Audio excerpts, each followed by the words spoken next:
Hi friends, welcome to Naveera mart channel.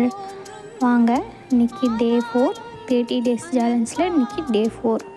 இப்போ இந்த bracelet பார்த்திங்கன்னா 30 ருபீஸ் வருது. வேணுங்கிறவங்க வாட்ஸ்அப் பண்ணி புக் பண்ணிக்கோங்க. கஸ்டமைஸ் பண்ணி வேணும்னாலும் நீங்கள் பை பண்ணிக்கலாம். இது மட்டும் இல்லாமல் நம்ம இன்னும் நிறையா ஹேண்ட்மேட் ஐட்டம்ஸ் செஞ்சிட்ருக்கோம். உங்களுக்கு வேணும்னா வாட்ஸ்அப் பண்ணி வாங்கிக்கோங்க. நீங்களும் இந்த மாதிரி மேக் பண்ணி பாருங்கள். உங்களுக்கு என்ன கலர் பிடிக்கும் அப்படிங்கிறத கமெண்ட் செக்ஷனில் சொல்லுங்கள். இது பார்த்திங்கன்னா யூனிகார்ன் சாம் யூஸ் பண்ணி பண்ணியிருக்கேன். உங்களுக்கு பிடிச்சிருக்கான்னு சொல்லுங்கள். சப்ஸ்கிரைப் பண்ணி வச்சுக்கோங்க. இந்த மாதிரி நிறையா வீடியோஸ் வரப்போகுது. ஒரு லைக் பண்ணிக்கோங்க. உங்கள் ஒப்பீனியனை கமெண்ட் செக்ஷனில் சொல்லுங்கள். தேங்க்ஸ் ஃபார் வாட்சிங்.